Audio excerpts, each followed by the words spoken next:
திடீரென திமுக பக்கம் தாவிய காளியம்மாள். ஸ்டாலின் கொடுத்த முக்கிய பதவி. அதிர்ச்சியில் சீமான், குழப்பத்தில் நாதகவினர்.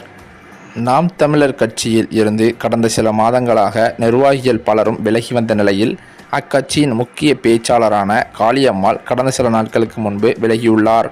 இது நாம் தமிழருக்கு பெரும் பின்னடைவாக அமைந்துள்ளது. இந்த சூழ்நிலையில் நாம் தமிழர் கட்சியில் இருந்து விலகிய பிறகு காளியம்மாள் நிருபர்களுக்கு முதல் முறையாக பேட்டியளித்துள்ளார். ராமேஸ்வரத்தில் அவர் கூறியிருப்பதாவது: தமிழர்கள் கடலோர மக்களை ஒரு ஓரமாக ஒதுக்கி பார்க்கிறார்கள். எங்களுக்கான பெரிய பங்களிப்பு கிடையாது. ராஜ்யசபாவில் எங்களுக்காக பேசுறதுக்கு ஆளு கூட கிடையாது. மக்களவையில் எங்களோட குறைகளை பேசுறதுக்கும் யாரும் கிடையாது.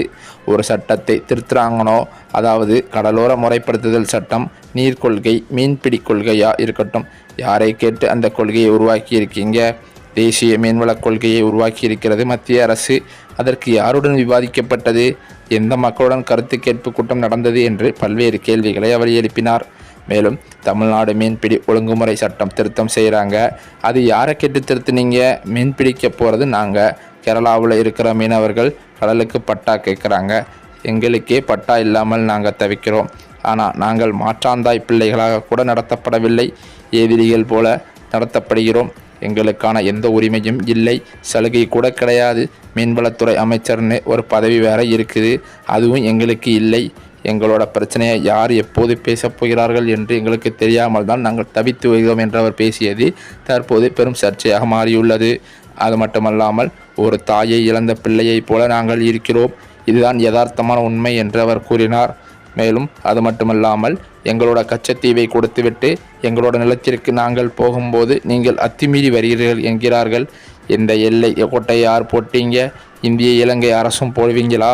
எங்களுக்கான பிரதிநிதித்துவத்தான எங்களை உட்கார வச்சிருக்கணும்ல, இது யாரால் வரையறுக்கப்பட்டது என்று அவர் பேசியது பெரும் குழப்பத்தை ஏற்படுத்தியது.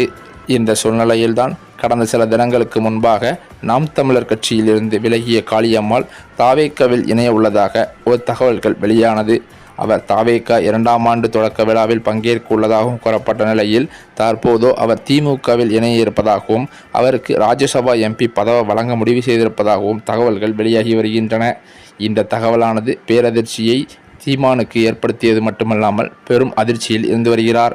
இது மட்டுமல்லாமல், இந்த நிலம், அதாவது தமிழ்நாடு மீன்பிடி சட்ட திருத்தம், கச்சத்தீவு விவகாரம் என திமுகவிற்கு எதிராக காளியம்மாள் பேசியிருப்பதனால் தற்போது அதிபயத்தில் திமுகவில் இணைய இருப்பதாக சொல்லப்படுகிறது. அதற்கு அச்சாரம் போடும் வகையில் ஓரிரண்டு நாட்களில் ஸ்டாலினை நேரில் சந்தித்து பேச இருப்பதாகவும் திமுகவில் இணைய போவதாகவுமே தகவல்கள் வெளியாகி வருகின்றன.